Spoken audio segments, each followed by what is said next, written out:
Hi guys, very warm welcome to all of you. आज की video में हम पढ़ेंगे फंडामेंटल फोर्सेस के बारे में। हम पढ़ रहे हैं क्लास 11 फिजिक्स का चैप्टर 1 का पार्ट 2। तो पार्ट 1 मैंने ऑलरेडी बना दिया है। अगर आपने पार्ट 1 नहीं देखा तो आपसे रिक्वेस्ट है कि पहले पार्ट 1 देखिए, अदरवाइज पार्ट 2 आप ठीक से नहीं समझ पाएंगे। ठीक है, तो आज हम फंडामेंटल फोर्सेस को डिटेल में देखेंगे। फंडामेंटल फोर्सेस होते कौन से हैं और क्या होते हैं, फंडामेंटल इन्हें क्यों बोला गया, सबको भी देखते हैं। 4 फंडामेंटल फोर्स हैं: ग्रेविटी, इलेक्ट्रोमैग्नेटिक फोर्स,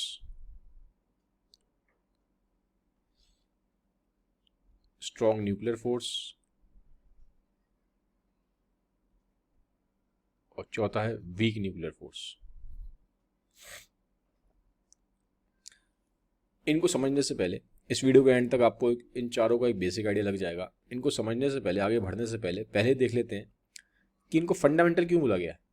पहला क्वेश्चन तो यही है कि इन्हें फंडामेंटल क्यों बोला गया है। उसका रीजन ये है कि ये 4 फोर्स फर्दर ब्रेकडाउन नहीं हो सकते। ये 4 फोर्स फर्दर ब्रेकडाउन इन्हें नहीं किया जा सकता। ठीक है, ये बहुत इंपॉर्टेंट है। तो समझ लीजिए कि फंडामेंटल इन्हें क्यों कहते हैं। अब आप पूछेंगे कि यार यही तो नहीं होते, मैंने आपको बोला कि 4 फंडामेंटल फोर्स हैं। आप कहेंगे फिर ये फ्रिक्शन कहां से आया? फ्रिक्शन भी एक फोर्स है। आप पूछेंगे कहां से आए? ठीक है, हम बोलते हैं टेंशन है। टेंशन कहां से आया? ये भी फोर्स है। ये सब कहां से आ रहे हैं? तो क्या ये फोर्स नहीं है क्या? तो इनका तो नाम नहीं लिया आपने। ये भी फोर्स है, ये लेकिन नॉन फंडामेंटल है, ये फंडामेंटल नहीं है। और जो नॉन फंडामेंटल फोर्स होते हैं, जैसे ये नॉन फंडामेंटल फोर्स हैं, ये इन्हीं फोर्सेस से निकले हुए हैं, इन्हीं से ड्राइव्ड हैं। तो ये जो 4, अब आपको मतलब समझ में आएगा। फंडामेंटल फोर्सेस वो हैं जो अपने आप में सफिशिएंट है, ये किन्हीं और फोर्सेस से नहीं निकले। ठीक है, इन्हें फर्दर हम ब्रेक डाउन नहीं कर सकते, इनको हम आगे नहीं तोड़ सकते। लेकिन जो नॉन फंडामेंटल फोर्सेस होते हैं, ये किसी ना किसी फंडामेंटल फोर्स से ही निकले हैं। जो नॉन फंडामेंटल फोर्स हैं, ये फंडामेंटल फोर्स से निकले हुए हैं। लेकिन जो फंडामेंटल फोर्स हैं, ये अपने आप में ही सफिशिएंट हैं, ये किसी और फोर्स से नहीं निकले हैं। और इनको आप फर्दर ब्रेक डाउन भी नहीं कर सकते, इनको तोड़ा नहीं जा सकता फर्दर। ठीक है, ये स्टैंड अलोन अपने आप में सफिशिएंट है। ठीक है, तो मोस्टली ये नॉन फंडामेंटल जो आप पढ़ेंगे अभी, ऐसा तो नहीं खाली यही है, बहुत सारे होते हैं। ये बहुत लंबी लाइन है नॉन फंडामेंटल फोर्सेस की।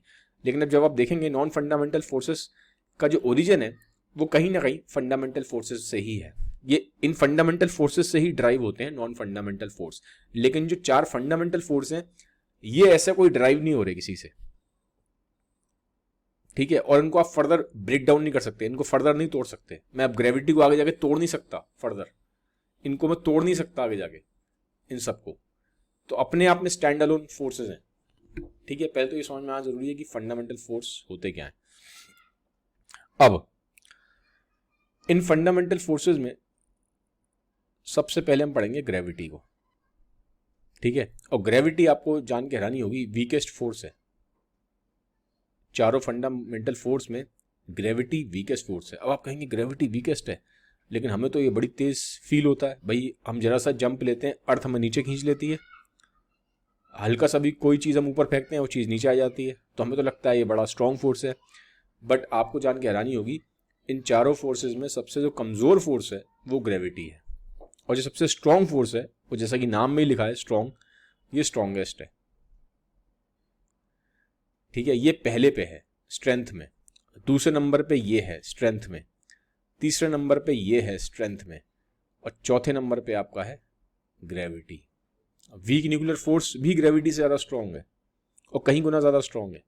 नाम वीक है लेकिन ग्रेविटी से फिर भी स्ट्रॉन्ग है। ग्रेविटी सबसे वीक है, सबसे कमज़ोर है इन चारों की जब हम बात कर रहे हैं, इनके कंपैरिजन में। ठीक है, ये बिल्कुल आपको पहले ये सिंपल समझना चाहिए। अब हम देखते हैं कि कैसे एक एक के बारे में हम डेप्थ में जाएंगे। पहले हम देख लेते हैं ग्रेविटी के बारे में। अब ग्रेविटी जनरली हम सभी फील करते हैं, हमें पता है कि अर्थ हमें नीचे की तरफ खींच रही है, हमें पता है, ये हमें बेसिक आइडिया है। लेकिन अब थोड़ा मैं आपको उसका कंपैरिजन दिखाता हूँ। देखिए ग्रेविटी कंपैरिजन कैसे दिखाता हूँ, इसको कंपैरिजन करिए इलेक्ट्रोमैग्नेटिक से, तो अभी समझ में आ जाएगा ये वीक क्यों है। मैंने आपको बोला था ना ये वीकेस्ट है, ठीक है, और ये आपका ये सेकंड स्ट्रॉन्गेस्ट फोर्स है। पहले पे तो स्ट्रॉन्ग न्यूक्लियर फोर्स है, ये सेकंड स्ट्रॉन्गेस्ट है। तो ये कैसे इससे बड़ा है? सिंपल है, आप अपने हाथ में एक नेल पकड़ लीजिए या एक टेबल ले लीजिए, मान लीजिए टेबल है, एक टेबल है, इस टेबल में मैंने एक नेल को रखा है, एक कील है, ठीक है, एक कील है। अब इस पर ग्रेविटी लग रही है तो ये इस टेबल पे पड़ा हुआ है। लेकिन जैसे ही मैं यहां पे एक मैग्नेट लेके आ गया तो आप देखेंगे कील ऊपर की तरफ खिंच जाएगी। ये लोहे की कील है तो ये ऊपर की तरफ ऐसे पुल हो जाएगी, ऊपर की तरफ ये जो मैग्नेट ऐसे खींच लेगी। तो क्या हुआ आप देखिए, ये और ये वाली जो फोर्स है मैग्नेट में जो है वो इलेक्ट्रोमैग्नेटिक है, तो इलेक्ट्रोमैग्नेटिक फोर्स ने ग्रेविटी के फोर्स को ओवरकम कर लिया। टेबल पे रखी थी, मान लीजिए जमीन पे रख लीजिए, और उसको अगर आपको सिंपल तरीके से समझना है, जमीन पे मान लीजिए ये जमीन पे रखी है, टेबल पे नहीं रखी है, जमीन पे रखी है, ठीक है। अब ज्यादा समझ में आता है आप हम लोगों को। तो यहाँ ग्रेविटी है, जमीन पे रखी है, ये कील रखी है, इसके ऊपर ग्रेविटी लग रही है, ठीक है, ग्रेविटी इधर की तरफ लग रही है। लेकिन जैसे ही आप मैग्नेट लेके आए, मैग्नेट ने इसको ऊपर खींच लिया, तो यानी कि जो इलेक्ट्रोमैग्नेटिक फोर्स है वो ग्रेविटी से ज्यादा पावरफुल है, ठीक है। ये एग्जांपल है समझाने के लिए, ये ज्यादा पावरफुल है और कहीं गुना ज्यादा पावरफुल है, ठीक है। अब ये चीज हो गई। सेकंड पॉइंट ग्रेविटी में इंपॉर्टेंट है, ये हमेशा अट्रैक्टिव है, ये कभी भी रिपल्सिव नहीं होता, कभी भी ये रिपल्सिव नहीं होगा, ये हमेशा अट्रैक्टिव होगा। दो चीजें के बीच में होता है, फोर्स हमेशा दो चीजों के बीच में ही होता है, तभी आप उसको फेस करते हैं। मान लीजिए ये अर्थ है और ये मान लीजिए आप हैं, या कोई भी समझ लीजिए एक इंसान है, ठीक है, एनी मैन। तो ये हमेशा अट्रैक्टिव फोर्स होगा, ये हमेशा अट्रैक्टिव फोर्स होगा, ये ध्यान रखिएगा, कभी भी रिपल्सिव नहीं होगा। ऐसा नहीं होगा कि अर्थ इसको पीछे कर देगी या मैन अर्थ को पीछे कर देगा, नहीं, हमेशा ये फोर्स अट्रैक्टिव है। अभी आगे जाके देखेंगे कि कुछ फोर्सेस में रिपल्शन भी होता है, ठीक है। तो ये हमेशा अट्रैक्टिव फोर्स है, ये इंपॉर्टेंट है। अब एक जो इंपॉर्टेंट कॉन्सेप्ट मैं बताता हूं, जनरली ग्रेविटी लिख लेते हैं यहां पे। ग्रेविटी खाली ऐसा नहीं है, जनरली हमें ऐसा लगता है कि जैसे अर्थ है, वापस अर्थ पे आ जाते हैं, कोई यहां पे इंसान खड़ा है, ठीक है। तो ऐसा नहीं कि ग्रेविटी खाली अर्थ और इंसान के बीच में ही लग रही है। हमें ऐसा लगता है कि अर्थ और इंसान के बीच में लग रही है। जब नॉर्मली जब हम ग्रेविटी के बारे में सोचते हैं तो हमें लगता है कोई चीज हमें, अर्थ हमें नीचे खींच रहा है, बस यही ग्रेविटी है। लेकिन ये हमारी गलत फहमी है। अगर एक इस इंसान ने मान लीजिए हाथ में उसकी मोबाइल फोन है, ठीक है, ये मान लीजिए इसका फोन है, तो इस फोन और इंसान के बीच में भी ग्रेविटी है। जी हाँ, यहां भी ग्रेविटी है, ठीक है। ऐसा नहीं कि खाली यहीं पे ग्रेविटी है, इंसान और अर्थ के बीच में ही ग्रेविटी है। ग्रेविटी इस फोन और इंसान के बीच में भी है, और इस फोन और अर्थ के बीच में तो है, ये हमें पता है, पर ये आप जान के हैरान होंगे, इस फोन और इंसान के बीच में भी है। आपने अभी फोन पकड़ा हुआ है जिससे आप मेरा वीडियो देख रहे हैं, आपके और फोन के बीच में भी ग्रेविटी है। लेकिन फिर आप बोलेंगे कि यार जब हमारे और फोन के बीच में ग्रेविटी है तो फोन हमारी तरफ खींच क्यों नहीं जाता, अर्थ हमें तो खींच लेती है। लेकिन अगर हमारे और फोन के बीच में भी ग्रेविटी है तो फोन और हम ऐसे खिंच क्यों नहीं जाते एक दूसरे की तरफ, जैसे अर्थ हमें खींचती है। अब इसका आंसर मैं आपको देता हूं क्यों नहीं होता है। इसके लिए थोड़ा सा आपको समझना पड़ेगा कि ग्रेविटी बनती कैसे है, प्रोड्यूस कैसे होती है, ग्रेविटी का प्रोडक्शन कैसे होता है। देखो ग्रेविटी जो है ना, ये डिपेंड करती है मास पे। जिस भी चीज के अंदर मास है, जिस भी चीज के अंदर मास है वो ग्रेविटी को प्रोड्यूस कर लेगा। जिस भी चीज के अंदर मास है वो ग्रेविटी को प्रोड्यूस करेगा। उसके अराउंड एक ग्रेविटेशनल फील्ड होगी, ठीक है, उसके अराउंड एक ग्रेविटेशनल फील्ड होगी।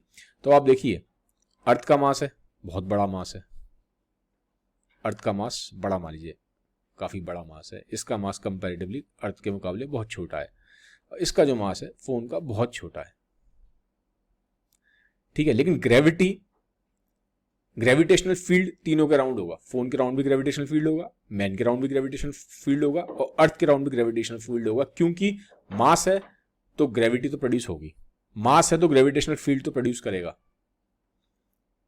ठीक है, लेकिन हमको फील क्यों नहीं हो रहा? क्योंकि हमारा मास बहुत कम है। जब बात कर रहे थे इंसान की और फोन की बात कर रहा हूं अभी, तो इंसान और फोन के बीच में यहाँ अट्रैक्शन हमें फील क्यों नहीं हो रहा? क्योंकि हमारा मास बहुत कम है। ग्रेविटी आपको तब समझ में आती है, तब आप एक्सपीरियंस करते हैं जब हम बात करते हैं किसी लार्ज बॉडीज के बारे में। लार्ज बॉडीज का मतलब कैसे होता है? जैसे आप अर्थ की बात कर रहे हो, आप बात कर रहे हो सन की बात कर रहे हो, आप बात कर रहे हो किसी प्लेनेट की बात कर रहे हो, आप बात कर रहे हो किसी स्टार की। जब इन लार्ज बॉडीज के बारे में बातें हम करते हैं ना, तब हमें ग्रेविटी का असर दिखाई देता है। अब इंसान है, कार है, आपके और कार के बीच में भी ग्रेविटेशनल फोर्स है, आपके और फोन के बीच में भी ग्रेविटेशनल फोर्स है, बट वो फील क्यों नहीं हो रहा आपको फोर्स? इसलिए नहीं हो रहा कि मास बहुत कम है। अर्थ के मुकाबले आपका मास बहुत बहुत बहुत बहुत कम है। आप अर्थ पे जितनी भी चीजें हैं ना, जितनी भी चीजें हैं, आप सबको ले लीजिए, हर एक चीज जो अर्थ पे है उसके और आपके बीच में ग्रेविटेशनल फोर्स है, लेकिन वो फील नहीं हो रहा क्योंकि मास नेग्लिजिबल है। क्योंकि जब इसका असर तब मालूम पड़ता है ग्रेविटेशनल फोर्स का, जब हम लार्ज बॉडीज की बात करते हैं, जब हम अर्थ की बात कर रहे हैं, सन की बात कर रहे हैं, प्लैनेट्स की बात कर रहे हैं, स्टार्स की बात कर रहे हैं, इन बॉडीज के बारे में बात कर रहे हैं।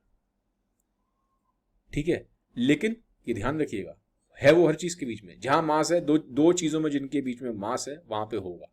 दो अगर एटम्स भी हैं, मान लीजिए ये एटम है और ये एटम है, ये एटम 1 है, ये एटम 2 है, अब दोनों का मास तो होगा, एटम है तो मास है, मान लीजिए मास 1 है या मास 2 है।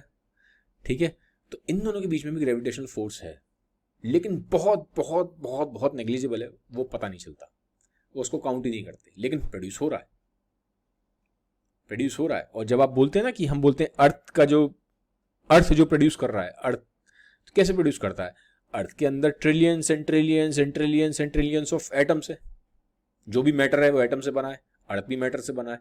तो ये जो trillions and trillions and trillions of earth के अंदर जो एटम्स हैं, इनका जो क्यूमुलेटिव इफेक्ट है वही अर्थ की ग्रेविटी है। उसी की वजह से अर्थ ग्रेविटेशनल फील्ड प्रोड्यूस करता है, उसी की वजह से जब कोई चीज उस ग्रेविटेशनल फील्ड में आती है तो वो फोर्स को महसूस करती है। ठीक है, ये समझ लीजिए। अब ये तो मैंने आपको बताया एक चीज। दूसरा इसमें एक इंपॉर्टेंट चीज है, पहला तो मैंने मास बोला, जितना मास ज्यादा होगा उतना आपको ग्रेविटी का असर ज्यादा दिखाई देगा। वो जो बॉडी है जिसका भी मास ज्यादा है उसका ग्रेविटेशनल फील्ड ज्यादा होगा, इसका ध्यान रखिएगा। एक चीज और बताता हूं आपको, इंटरेस्टिंग चीज है। जब हम बात करते हैं फंडामेंटल फोर्सेस की, ठीक है, फंडामेंटल फोर्सेस में पहले फील्ड होती है, उस फील्ड से फोर्स प्रोड्यूस होता है।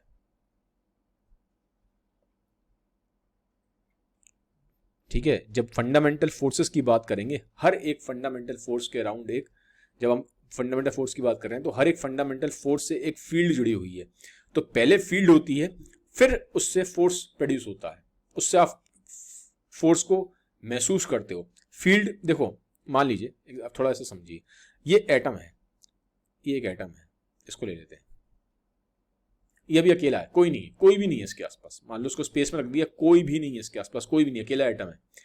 तो अकेला एटम है तब भी ये ग्रेविटेशनल फील्ड प्रोड्यूस करेगा, इसकी ग्रेविटेशनल फील्ड होगी, इसको लिख लेते हैं हम ग्रेविटेशनल फील्ड। ठीक है, इस एटम की ग्रेविटेशनल फील्ड होगी। मान लो ये स्पेस में है, इसके आसपास कुछ भी नहीं है, खाली है, बिल्कुल खाली, कोई बॉडी नहीं है इसके आसपास, तो भी ये ग्रेविटेशनल फील्ड प्रोड्यूस करेगा। ग्रेविटेशनल फोर्स कब होगा आपको एक्सपीरियंस, या आप उसको मेजर कर पाएंगे, या आप उसको महसूस कर पाएंगे, वो तब होगा जब यहां पे हम उसको जब मेजर करते हैं, उसको ऑब्जर्व करते हैं, या जो उसको फील करते हैं, फोर्स को तब फील करते हैं जब दो बॉडीज आएंगी, जब दूसरा एटम भी यहां आ जाएगा। ठीक है, तब ये फोर्स आपको पता चलेगा। ठीक है, तब फोर्स आएगा। तो जो फोर्स होता है ना, फोर्स हमेशा तब होता है जब दो बॉडीज इंटरेक्ट करती हैं, दो से ज्यादा भी हो सकती हैं, लेकिन दो बॉडीज तो होना जरूरी है। जब तक वो दो बॉडीज नहीं होंगी तब तक आपको फोर्स का वो एक्सपीरियंस नहीं होगा। ठीक है, लेकिन फील्ड जो होती है वो जरूरी नहीं है दो बॉडीज हो, खाली एक बॉडी भी है तो भी वो फील्ड प्रोड्यूस करेगी ही करेगी। अकेली है वो बॉडी तब भी वो फील्ड प्रोड्यूस करेगी, लेकिन जब दूसरी बॉडी आएगी तब वो फोर्स का आपको एक्सपीरियंस मालूम पड़ेगा। तो फोर्स का तब होता है जब दो बॉडीज इंटरेक्ट करती हैं, और फील्ड स्टैंड अलोन कोई एक सिंगल ऑब्जेक्ट है उसकी वजह से भी हो सकता है, सिंगल एटम है उसकी वजह से भी हो सकता है, इस केस में जो मैंने आपको एग्जांपल दिया। ठीक है, ये ध्यान रखिएगा। तो फंडामेंटल फोर्स के जब हम बात करते हैं तो उससे फील्ड से फोर्स प्रोड्यूस होता है। ठीक है, मैं आपको एक्स्ट्रा चीज़ें बता रहा हूँ ताकि आपके जो फंडामेंटल्स हैं वो ठीक हो जाए और आपको थोड़ा सब्जेक्ट में इंटरेस्ट आए। अब एक तो मैंने बताया था आपको मास, दूसरा इसमें होता है डिस्टेंस। अब जितना आप दूर जाते जाएंगे, जैसे मैंने बोला हर चीज का एक, जैसे इस एटम की एक ग्रेविटेशनल फील्ड है, ठीक है, अब जितना इसके आप पास आएंगे उतना वो ज्यादा उसका इंपैक्ट पता चलेगा, जितना दूर जाते जाएंगे उसका इंपैक्ट कम होता जाएगा। जैसे अर्थ की बात कर रहे हैं, अर्थ की एक ग्रेविटेशनल फील्ड है, वो फील्ड जितना अर्थ के क्लोज है आपको ज्यादा मालूम पड़ेगा। अब आप स्पेस में चले गए तो उसका मतलब ये नहीं है कि अर्थ की ग्रेविटेशनल फील्ड आप पे एक्ट नहीं कर रही, स्पेस में वहां पे भी एक्ट कर रही है, लेकिन अब असर कम हो गया, फील्ड कमजोर हो गई। जितना अर्थ के पास है वो फील्ड में स्ट्रांग है, जितना अर्थ से दूर जाते जाएंगे, स्पेस में जाते जाएंगे, फील्ड कमजोर होती जाएगी। और दूर निकल जाए, बहुत बहुत बहुत बहुत दूर निकल जाए, कहीं भी निकल जाए, आप दुनिया के यूनिवर्स के किसी भी कोने में चले जाएं, ग्रेविटेशनल फील्ड तो रहती है, वो जाती नहीं है, क्योंकि जो उसकी रेंज है, अगर हम रेंज की बात करें तो इनफाइनाइट है, इनफाइनाइट, कहीं भी चले जाए रहेगी, लेकिन कमजोर होती जाएगी। एक टाइम ऐसा आएगा जब नेग्लिजिबल हो जाएगी, पता ही नहीं चलेगी, लेकिन टेक्निकली स्पीकिंग वो रहती है, लेकिन एक्सपीरियंस नहीं करते आप। जो उसका असर है, जो फोर्स होगा वो आपको पता ही चलेगा, लेकिन रेंज इसकी इनफाइनाइट है। तो जितना डिस्टेंस कम है दो ऑब्जेक्ट्स के बीच में, उतना हमें ज़्यादा स्ट्रांगली महसूस होती है, जितना हम दूर जाते जाएंगे कम महसूस होती जाएगी, जो ग्रेविटी का फोर्स है। ठीक है, ये इस पे दो चीज़ों पर डिपेंडेंट है। अब थोड़ा सा आपको और बताता हूँ मैं, आपको और इंटरेस्ट आएगा इसमें। ग्रेविटी बहुत इंपॉर्टेंट है, ठीक है, इसलिए मैं थोड़ा इस पर ज़्यादा जोर दे रहा हूँ। बाकी को हम थोड़ा जल्दी करेंगे, उस पर इतना टाइम नहीं उसमें लगाएंगे। ये तो हमको पता है सबको, मास और डिस्टेंस ये जनरली हमें पता होता है, ये हम पढ़ते आ रहे हैं। मैं आपको थोड़ा सा आज एक अलग एंगल देता हूँ ग्रेविटी का, वो है आइंस्टाइन ने जो एंगल दिया था।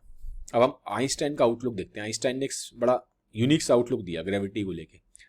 आइंस्टाइन ने बोला, ये सवाल उठ रहा था कि यार ये ग्रेविटी, ये तो समझ में आ रहा है कि मास होता है उसकी वजह से आती है, ऐसे होता है, लेकिन एग्जैक्टली होता क्या है, इसका ओरिजिन क्या है, कहाँ से ग्रेविटी बन रही है, मतलब हो क्या रहा है एग्जैक्टली। ठीक है, तो ये बड़ा एक इंपॉर्टेंट क्वेश्चन था। आइंस्टाइन ने इसका एक बड़ा यूनिक इसका आउटलुक दिया। कैसे दिया? इन्होंने बोला ये दुनिया जो है, आप इसको मान के चलिए एक चादर है, ये जो दुनिया है ये एक शीट है, ठीक है, इन्होंने दुनिया को एक शीट की तरह मान लिया, दुनिया को इन्होंने एक शीट की तरह मान लिया। वो शीट कैसी है? ये शीट बनी है स्पेस और टाइम की, ये शीट बनी हुई है स्पेस और टाइम की शीट है। ये रबड़ की शीट मान लो, ये जो शीट है ये रबड़ की शीट है, शीट रबड़ की है और रबड़ की शीट है, ठीक है, और है किस चीज की?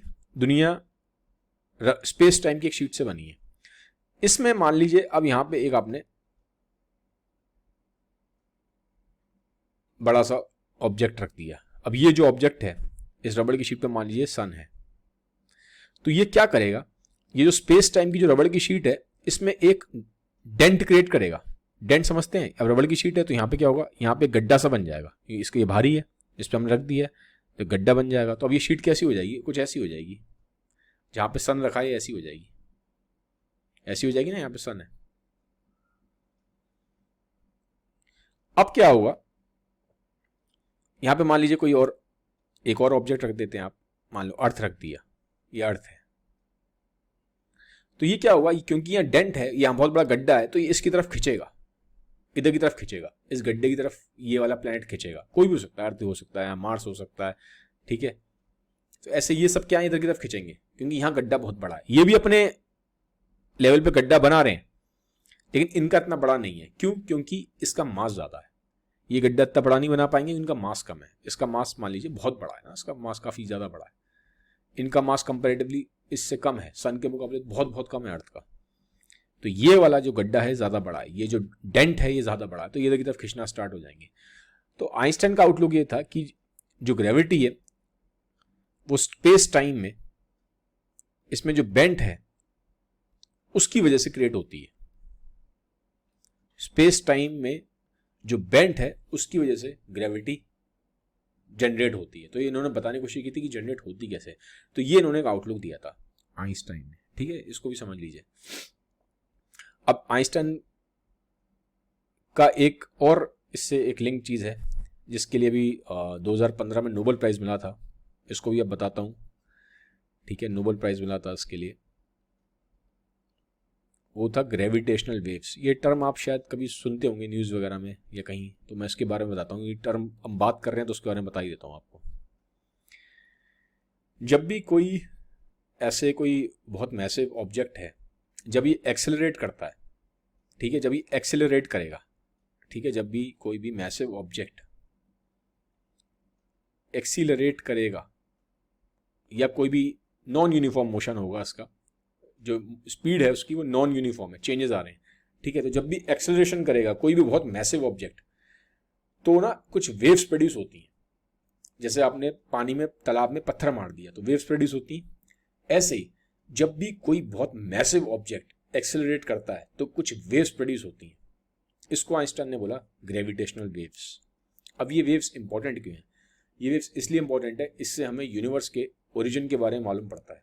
क्योंकि जब बिग बैंग हुआ था, जहां से यूनिवर्स की स्टार्टिंग हुई 14 बिलियन साल पहले, जब बिग बैंग हुआ उस टाइम पे भी ग्रेविटेशनल वेव्स प्रोड्यूस हुई थी।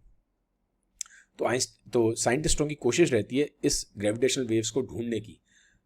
अब ये आपको तभी इसके बारे में मालूम पड़ता है जब कोई बहुत मैसिव बड़े लेवल पे कोई चीज होती है। ऐसा नहीं कि आप बोलेंगे कि, मान लीजिए आप बोलेंगे कि मेरा मास है और मैं दौड़ रहा हूं, तो मैं तेजी से तो दौड़ना शुरू कर दूं, या हमारी कार है, कार की स्पीड बढ़ रही है, तो भी क्या ग्रेविटेशनल वेव्स प्रोड्यूस होंगी? ऑब्वियसली टेक्निकली स्पीकिंग होंगी, बट वो इतनी कमजोर है कि उसकी कोई वैल्यू नहीं है। ग्रेविटेशनल वेव की जब हम बात कर रहे होते हैं ना, तो हम बहुत बड़ी बड़ी चीजों की बात करते हैं, बड़ी बड़ी चीजों की, जैसे कि ब्लैक होल, ठीक है। जब दो ब्लैक होल क्या होता है, ठीक है, आप पूछेंगे ब्लैक होल क्या होता है। ब्लैक होल समझ लीजिए एक ऐसा पॉइंट होता है जहां पे ग्रेविटी बहुत स्ट्रांग होती है। ये यूनिवर्स में ऐसे पॉइंट है, ठीक है, ऐसे पॉइंट है कि जहां पे ग्रेविटी बहुत बहुत ज्यादा स्ट्रांग है, बहुत ज्यादा स्ट्रांग है, इतनी स्ट्रांग है कि कोई भी चीज इससे बच के नहीं जा सकती। लाइट भी जो है, लाइट को भी अपनी तरफ खींच लेगा, बहुत स्ट्रांग है ग्रेविटी। ब्लैक होल एक ऐसा पॉइंट है समझ लो यूनिवर्स में, ठीक है। ये हर चीज को अपनी तरफ खींच लेता है, हर चीज को, ग्रेविटी इतनी ज्यादा स्ट्रांग है। तो जब दो ब्लैक होल्स, ठीक है, जब दो ब्लैक होल, और इसकी जो डेंसिटी होती है वो इनफाइनाइट होती है, इसकी जो डेंसिटी होती है ना, इनफाइनाइट डेंसिटी होती है। जब दो बड़े ब्लैक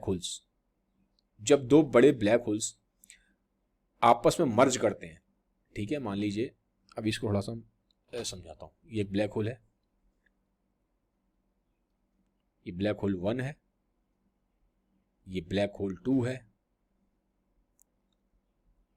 ये क्या करते हैं ब्लैक होल ना आपस में, 2015 में क्या हुआ था, ये दो ब्लैक होल आपस में मर्ज कर गए थे। मर्ज कैसे कर गए थे? ये वाला जो ब्लैक होल है और ये वाला ब्लैक होल है, ये आपस में एक दूसरे के ऐसे चक्कर लगाना स्टार्ट कर दिए थे, एक दूसरे के चक्कर लगा रहे थे, बहुत देर तक घूमते रहे, एक दूसरे के चक्कर लगाते रहे। एक टाइम पे स्पीड ऑफ लाइट की तेजी से घूम रहे थे, और फिर एंड में आके क्या हो गया, ये दोनों ब्लैक होल एक ब्लैक होल में मर्ज हो गए, एक और ब्लैक होल, ये दोनों मिल गए, ठीक है। तो ये ब्लैक होल मर्ज हो गए, 1-2 बन गया। तो जब ये ऐसे हुआ था ना, जब इनकी मर्जिंग हुई थी, तो ग्रेविटेशनल वेव्स प्रोड्यूस हुई थी। क्या हुई थी? ग्रेविटेशनल वेव्स प्रोड्यूस हुई थी। मैंने आपको क्या बोला था, जब भी कोई दो बड़े मैसिव ऑब्जेक्ट्स एक्सेलरेट करते हैं, मैंने बोला था ना, ये अब ये जो ब्लैक होल्स हैं, इनका पता है वेट कितना है? आप पूछेंगे वेट कितना है? एक का वेट था जिसमें 90 लाख अर्थ आ जाए, मतलब 90 लाख अर्थ, इतना वेट है इस ब्लैक होल का। इस ब्लैक होल का वेट पता कितना है? इस वाले का जो मैंने 2 वाला बताया, इसका वेट था 1.2 करोड़ अर्थ के बराबर। इतना वेट है इनका, इतना वेट। और ये बहुत तेज तेज घूम रही थी, तो यानी कि एक्सलेट कर रही थी, तेज तेज तेज तेज तेज तेज। और मैंने आपको क्या बताया था, ग्रेविटेशनल वेव्स कब प्रोड्यूस होती हैं? जब कोई दो बहुत मैसिव ऑब्जेक्ट्स जब एक्सेलरेट करते हैं, तब ग्रेविटेशनल वेव्स प्रोड्यूस होती हैं। तो जब ये एक्सेलरेट करके मर्ज हुई ना, तो ग्रेविटेशनल वेव्स प्रोड्यूस हो गई थी। अब इन्हीं को साइंटिस्टों ने 2015 में डिटेक्ट कर लिया था। 2015 में डिटेक्ट किया था, और उनको मालूम पड़ा कि एल्बर्ट आइंस्टाइन ने तो बहुत पहले प्रेडिक्शन कर दी थी ग्रेविटेशनल वेव्स की, लेकिन साइंटिस्ट इनको डिटेक्ट नहीं कर पा रहे थे। तो 2015 में डिटेक्ट हुई, तब मालूम पड़ा कि आइंस्टाइन ने जो बहुत पहले बातें बोली थी 100 साल पहले, वो सारी ठीक थी। तब उनको मालूम पड़ा कि एटलीस्ट जो ये बात बोल के गए थे आइंस्टाइन ग्रेविटेशनल वेव्स के बारे में, वो ठीक निकली। ठीक है, तो साइंस ऐसे चलती है एक्सपेरिमेंटेशन में, और जिन्होंने साइंटिस्टों ने इसको डिटेक्ट किया 2015 में ग्रेविटेशनल वेव्स को, उनको नोबेल प्राइज मिला था। तो ये मैंने आपको बता दिया। अब क्या होगा, न्यूज़ में कभी आप ग्रेविटेशनल वेव्स सुनेंगे तो आपको एटलीस्ट याद रहेगा। ठीक है, तो इस तरीके से मैंने आपको बताया। बट ये ग्रेविटेशनल वेव्स का जो असर है वो तभी होगा जब इतनी मैसिव बॉडीज होंगी। आप देख रहे हो ना, 90 लाख अर्थ के बराबर, 1.2 करोड़ अर्थ के बराबर है उस ब्लैक होल का वेट। इतने मैसिव लेवल पे, इतने कॉस्मिक लेवल पे जब चीज़ें होती हैं, तब ग्रेविटेशनल वेव्स की बात आती है। आप ये नहीं कहेंगे कि मैंने कार दौड़ा दी या मैंने बाइक दौड़ा दी तो ग्रेविटेशनल वेव्स का असर आ जाए, उसको हम डिटेक्ट कर लें। ठीक है, नहीं, ये इस लेवल पे जब होती हैं चीज़ें तब आती है। ठीक है, ये समझ में आ गया आपको। अब हम आते हैं अपने सेकेंड फोर्स की तरफ, जो हमारा है इलेक्ट्रो मैग्नेटिक फोर्स, जो कि हमारा सेकेंड स्ट्रॉन्गेस्ट फोर्स है। सबसे पहले होता है स्ट्रॉन्ग न्यूक्लियर फोर्सेस पे आएंगे। अब इलेक्ट्रोमैग्नेटिक फोर्स से आप क्या समझते हैं? जैसा वर्ड है इन, अब आगे वाले फोर्सेस पर हम इतना टाइम वेस्ट नहीं करेंगे, इसको थोड़ा जल्दी करेंगे, उसको जल्दी कवर करेंगे। ठीक है, तो इलेक्ट्रोमैग्नेटिक फोर्स जो है ये है क्या? देखो, पहले क्या मानते थे साइंटिस्ट सारे कि इलेक्ट्रिसिटी अलग चीज है और ये जो मैग्नेटिज्म जो हो रहा है ये अलग चीज है। पहले ये मानते थे कि भाई ये अलग है और ये अलग है, ये दोनों अलग अलग चीजें मानते थे। लेकिन फिर देखा गया कि जब मान लो कोई एक तार है, कोई वायर है, ये वायर है, इस वायर में मान लो करंट फ्लो कर रहा है, तो जब भी देखा गया कि जब वायर में करंट फ्लो करता है तो इसके अराउंड कंपास लाके देखा गया यार एक मैग्नेटिक फील्ड प्रोड्यूस हो रही है, ये देखा गया। और दूसरे केस में ये देखा गया, मान लीजिए मैग्नेट है, ठीक है, अब इस मैग्नेट को अगर हम तेज तेज मूव करें, इस मैग्नेट को अगर हम तेज तेज मूव करते हैं तो यहाँ तो मैग्नेटिक फील्ड तो होती है, हर एक मैग्नेट के अराउंड एक मैग्नेटिक फील्ड होती है। देखा गया जब इस मैग्नेट को बहुत तेज तेज मूव करा जा रहा है, तो अगर मान लीजिए यहाँ पे कोई कंडक्टर रखा है, ठीक है, या मान लीजिए कोई तार रखी है, तो उसमें देखते हैं जब अगर अच्छी खासी मैग्नेट है, ठीक है, तो ये इसके अंदर करंट प्रोड्यूस हो सकता है। तो आप देखिए तार में जब करंट चल रहा है तो मैग्नेटिक फील्ड प्रोड्यूस हो रही है, मैग्नेट को जब हम तेज तेज मूव कर रहे हैं तो ये किसी और चीज में इलेक्ट्रिक फील्ड प्रोड्यूस कर रहा है। समझ रहे हैं? तो यानी कि जो इलेक्ट्रिसिटी है और मैग्नेटिज्म है ये दोनों आपस में जुड़े हुए हैं, ये एक ही सिक्के के दो पहलू हैं। ये मालूम पड़ा, तो मालूम पड़ा कि भाई ये एक्चुअल में जो काम किया था मैक्सवेल ने किया था, साइंटिस्ट थे मैक्सवेल। तो इन्होंने ये बताया कि ये अलग अलग चीजें नहीं है, दोनों जुड़ी हुई हैं। आपको लगता है अलग अलग, लेकिन ये दोनों ही जुड़ी हुई हैं, जुड़वाएं हैं। ठीक है, तो फिर ये बना टर्म इलेक्ट्रोमैग्नेटिक, की अलग अलग नहीं है भाई, ये तो एक ही फिनोमेना है। अब सवाल आता है कि ये कहाँ पे एक्ट करता है और कैसे, हमें कि क्या मतलब इसका मेन वो क्या है, इसका यूज क्या है। देखो, पहली चीज तो ये सारा आपको पता ही है कि घर में आपकी लाइट वगैरह आ रही है, इलेक्ट्रिसिटी जो है, तो ये सारा इलेक्ट्रोमैग्नेटिक ही है। जितना भी अब मैग्नेट से काम हो रहा है दुनिया भर में, मैग्नेट तो है ही है, आपको पता ही है, बहुत जगह बहुत ज्यादा काम है मैग्नेट का, तो ये सारा भी इलेक्ट्रोमैग्नेटिक है। ये तो हमें दिखाई देता है, ये हमें दिखाई देता है, ठीक है। लेकिन खाली यही नहीं है, जब आप एटम के लेवल के बारे में बात करेंगे, जब एटम के लेवल पहुंच जाएंगे, तो मान लीजिए ये एटम है, ठीक है, तो मान लीजिए ये एटम के अंदर ये न्यूक्लियस है। मैं ठीक नहीं बना पा रहा, इसको थोड़ा लिख लेते हैं, इसको बड़ा बना देते हैं। ये न्यूक्लियस है और यहाँ इलेक्ट्रॉन है, ये इलेक्ट्रॉन है, ठीक है। अब न्यूक्लियस के अंदर यहाँ प्रोटॉन भी है और यहाँ न्यूट्रॉन भी है, ये आपका इलेक्ट्रॉन है, इसको लिख दिया। तो ये जो इलेक्ट्रॉन जो है, ठीक है, इलेक्ट्रॉन नेगेटिवली चार्ज है, प्रोटॉन पॉजिटिवली चार्ज है, तो इनके बीच में भी एक अट्रैक्शन है, इनके बीच में भी एक अट्रैक्शन है। तो अट्रैक्शन होने की वजह से यहाँ पे भी एक फोर्स जनरेट होता है, इसको आप बोलेंगे, यहाँ पे जो फोर्स जनरेट होता है ये भी इलेक्ट्रोमैग्नेटिक फोर्स है, इलेक्ट्रोमैग्नेटिक फोर्स ही है। इलेक्ट्रॉन और प्रोटॉन के बीच में भी पॉजिटिव नेगेटिव की वजह से ये जो इनके अंदर जो फोर्स जनरेट हो रहा है, इनके बीच में जो हो रहा है, वो भी इलेक्ट्रोमैग्नेटिक फोर्स है। और इसी फोर्स की वजह से आप देखेंगे ये जो इलेक्ट्रॉन्स हैं ये प्रोटॉन के अराउंड ऐसे घूमते रहते हैं, ये स्ट्रक्चर मेंटेन्ड रहता है। अगर ये ना हो इलेक्ट्रोमैग्नेटिक फोर्स तो ये नहीं रह पाएंगे यहाँ, इस अट्रैक्शन की वजह से ये, समझ गए। तो यहाँ पे भी एटम के लेवल पे भी इलेक्ट्रोमैग्नेटिक फोर्स है। अब दूसरा ये कहाँ काम करता है, जैसे एटम है, आपको पता है, मान लीजिए एक एटम है, ये एक एटम और है। अब हमको पता है कि जो एटम्स होते हैं ये आपस में बॉन्ड बनाते हैं, केमिस्ट्री में आपने पढ़ा है केमिकल बॉन्डिंग होती है, कोवेलेंट बॉन्ड होते हैं, आयोनिक बॉन्ड होते हैं, ठीक है। तो जो आपस में जो एटम्स जो बॉन्ड बनाते हैं, ये जो बॉन्ड भी बन रहा है ये इसी वजह से बन रहा है, इलेक्ट्रोमैग्नेटिक फोर्स की वजह से। बिना इलेक्ट्रोमैग्नेटिक फोर्स के बॉन्ड नहीं बनेगा, ठीक है। तो ये जो बॉन्डिंग हो रही है इस लेवल पे ये भी हो रहा है। बाकी मान लीजिए मॉलिक्यूल है, कोई एक मॉलिक्यूल है, इसके अंदर मान लीजिए एटम्स है, मॉलिक्यूल के अंदर एटम्स है। तो मॉलिक्यूल के अंदर जो एटम्स है उनको वहां पे रखने का काम, उनको वहां पे रोक के रखने का काम, उनको वहां पे बाइंड करने का काम, मॉलिक्यूल के अंदर जो एटम्स होते हैं उनको वहां रखने का काम जो कर रहा है वो भी इलेक्ट्रोमैग्नेटिक फोर्स ही कर रहा है, ठीक है। तो इस लेवल तक चीजें काम कर रही हैं, ठीक है। तो ये ऐसे भी काम कर रहा है और ये हमें जैसा हमें दिखाई देता है बिजली है, मैग्नेट है, उस लेवल पे भी काम कर रहा है, ठीक है। ये मैंने आपको थोड़ा डिटेल में बता दिया। अब हम आएंगे, और ये हमें पता है ये सेकंड आपका स्ट्रॉन्गेस्ट फोर्स है, और इसकी भी जो रेंज है वो इनफाइनाइट है, इसकी भी रेंज इनफाइनाइट है, इसकी भी रेंज इनफाइनाइट है। बाकी जैसे जैसे हम आगे पढ़ेंगे चैप्टर्स में तब हमें मालूम पड़ेगा, इलेक्ट्रिसिटी मैग्नेटिज्म जब पढ़ेंगे तब ज़्यादा मालूम पड़ेगा। अब आता है इसके बाद आपका स्ट्रॉन्ग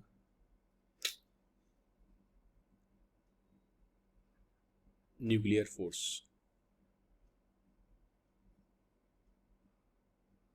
ठीक है। स्ट्रॉन्ग न्यूक्लियर फोर्स आ गया। अब इसमें क्या है, ये स्ट्रॉन्गेस्ट फोर्स है, ये है स्ट्रॉन्गेस्ट फोर्स। अब एक चीज मैं बताता हूं आपको, मैंने जो आपको ग्रेविटी की बारे में बात करी और पीछे मैंने आपको इलेक्ट्रोमैग्नेटिक फोर्स के बारे में बात करी। जनरली जब हम दुनिया की बातें करते हैं, जैसे जो चीज़ हमें दिखाई देती हैं रियल वर्ल्ड में, तो जब हम मैक्रोस्कोपिक वर्ल्ड के बारे में बातें करते हैं ना, मैक्रोस्कोपिक लेवल पे चीज़ों के बारे में बातें करते हैं, मैक्रोस्कोपिक मतलब जो हमें नेकेड आई से दिखाई देती हैं चीज़ें, नॉर्मल जो दुनिया में डे टू डे लाइफ की बात करें, डे टू डे लाइफ में ये वाले दो फोर्सेस ज़्यादा डोमिनेट करते हैं, ये वाले फोर्सेस ज़्यादा डोमिनेट करेंगे, और जो उनकी रेंज है वो इनफाइनाइट है, दोनों फोर्सेस की डे टू डे लाइफ में ये ज़्यादा डोमिनेट करते हैं। लेकिन जब हम बहुत ही माइक्रोस्कोपिक लेवल पे आ जाते हैं, जब हम एटम के बिल्कुल अंदर चले जाएंगे, बिल्कुल अंदर, बिल्कुल अंदर का मतलब उसके न्यूक्लियस के अंदर, मान लीजिए ये एटम है, ये उसका न्यूक्लियस है, ठीक है, ये एटम का न्यूक्लियस है। जब एटम के अंदर, जो न्यूक्लियस के अंदर जब हम चले जाएंगे, बिल्कुल इसके न्यूक्लियस के अंदर हम चले जाएंगे, तब जो फोर्स काम करेगा, तब स्ट्रॉन्ग न्यूक्लियर फोर्स काम करेगा। तो ये वाला जो फोर्स है ये माइक्रोस्कोपिक लेवल पे है, स्ट्रॉन्गेस्ट है, वर्ल्ड का स्ट्रॉन्गेस्ट फोर्स है, लेकिन काम करता है माइक्रोस्कोपिक लेवल पे, ठीक है। कहां काम करता है, न्यूक्लियस के अंदर। कैसे काम करता है, न्यूक्लियस के अंदर आपको पता है न्यूट्रॉन है, प्रोटॉन भी है, ठीक है। अब प्रोटॉन पॉजिटिवली चार्ज है, और पॉजिटिव पॉजिटिव क्या करते हैं, आपस में रिपेल करते हैं। तो ये कायदे से तो ये इधर जाना चाहिए, इसको धक्का मारेगा, ये इसको उधर धक्का मारेगा, लेकिन ऐसा तो नहीं है, ऐसा तो फिर न्यूक्लियस टूट जाएगा। ये तो एक दूसरे को रिपेल कर रहे हैं, एक दूसरे को रिपेल कर रहे हैं ना, कि दोनों पॉजिटिव चार्ज हैं, लाइक रिपेल करता है, लाइक चार्ज है, रिपेल करेंगे।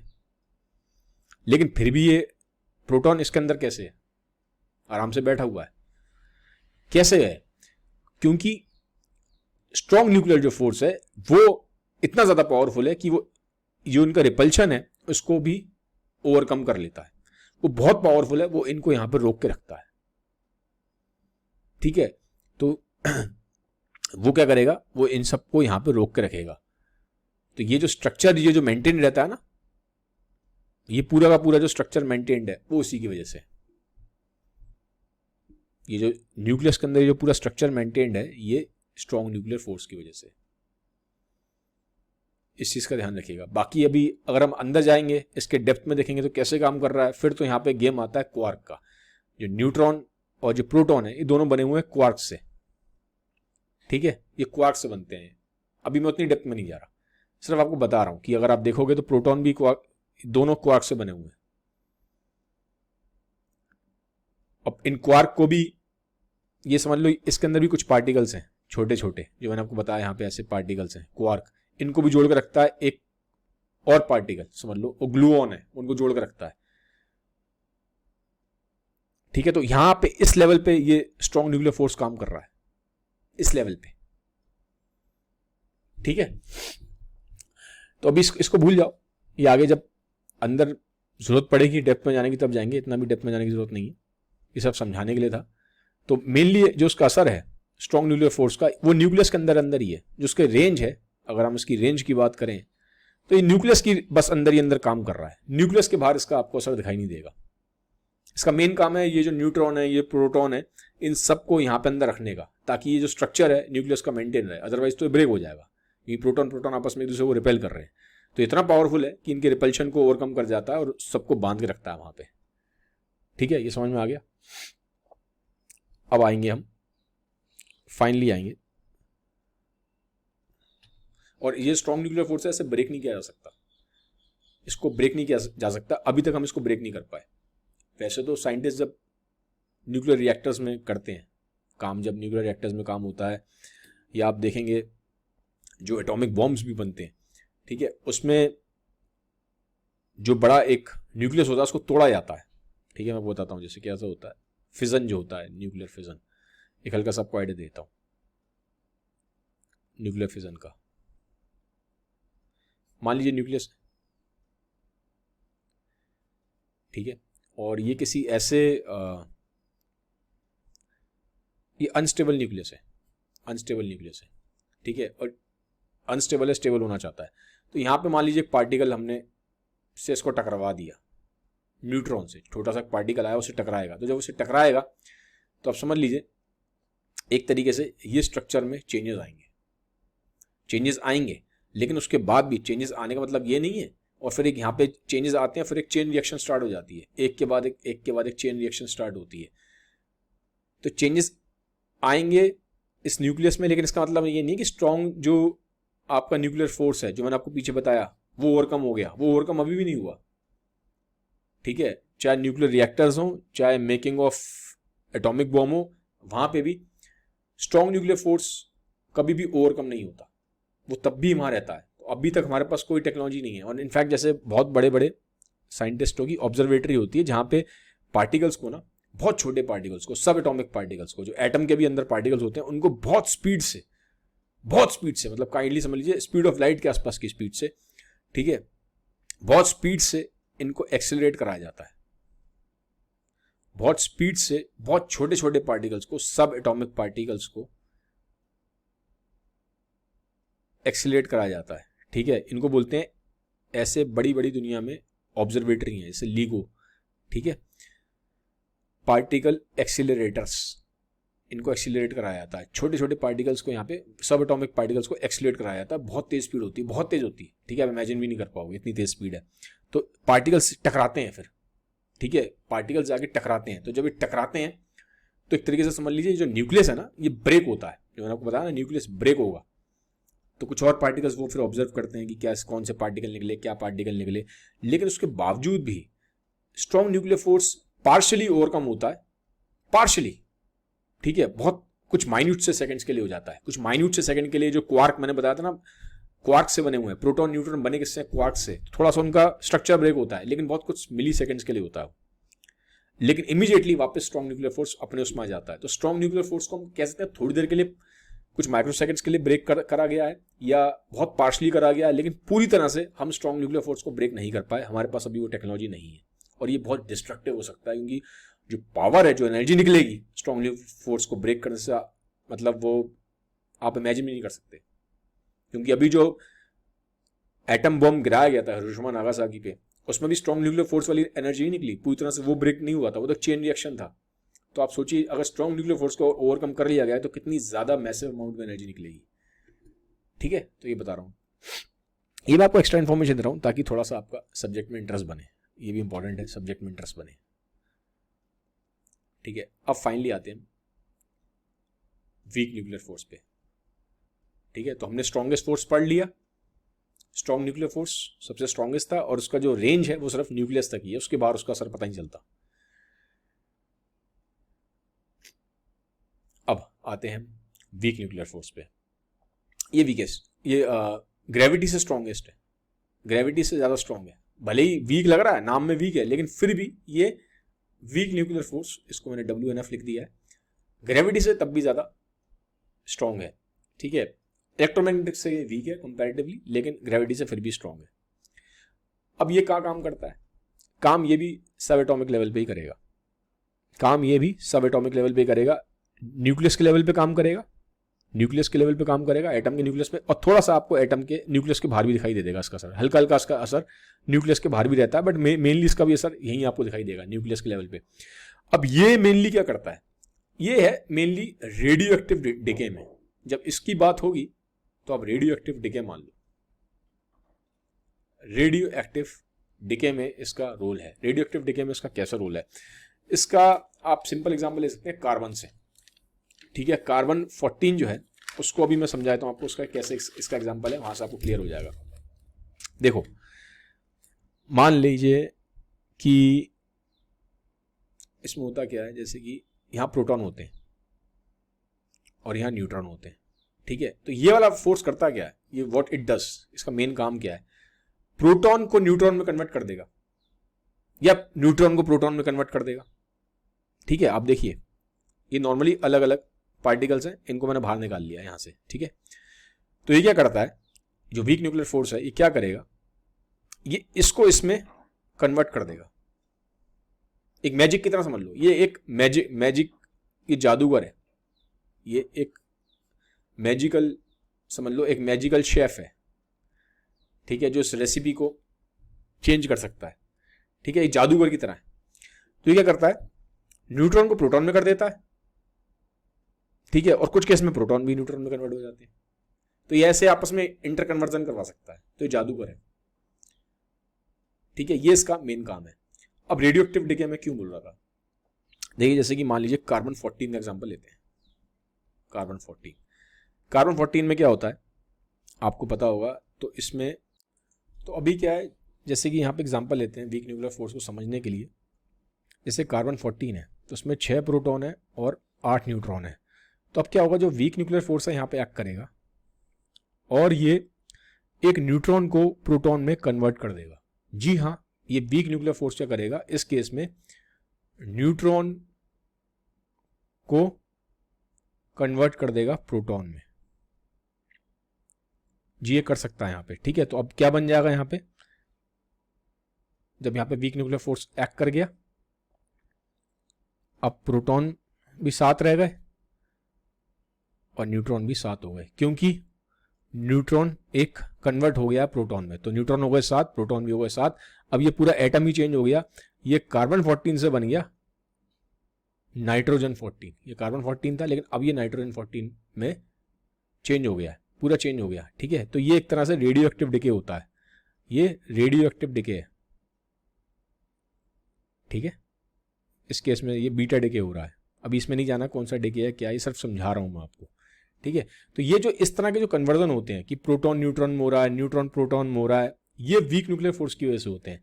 इसका एक एग्जांपल लो, जैसे यहाँ पे हमारा न्यूट्रॉन प्रोटॉन में कन्वर्ट हुआ, लेकिन उल्टा भी हो जाता है, इसका अपोजिट भी होता है। ये भी होता है कि प्रोटॉन न्यूट्रॉन में कन्वर्ट हो जाए, ये उसका उल्टा भी होता है। ये कहाँ होता है, ये होता है आपका सन में। सन के केस में क्या होता है, सन के केस में आप देखेंगे हाइड्रोजन हीलियम में कन्वर्ट होती है। अब ये स्टेप बाय स्टेप होता है, कई सारे स्टेप होते हैं, तो उसमें से एक स्टेप होता है जहां पे जो प्रोटॉन है वो कन्वर्ट होता है न्यूट्रॉन में। और ये कैसे होगा, प्रोटॉन न्यूट्रॉन में कैसे कन्वर्ट हो रहा है, वीक न्यूक्लियर फोर्स की वजह से। ठीक है, वीक न्यूक्लियर फोर्स की वजह से हुआ।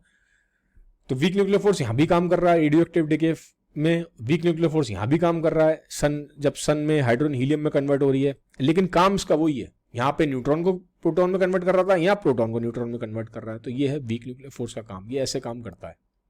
और क्योंकि ये जादूगर है, जादूगर क्यों है, क्योंकि इस तरह से काम कर रहा है, प्रोटॉन न्यूट्रॉन में, न्यूट्रॉन प्रोटॉन में, समझ लिया ऐसे।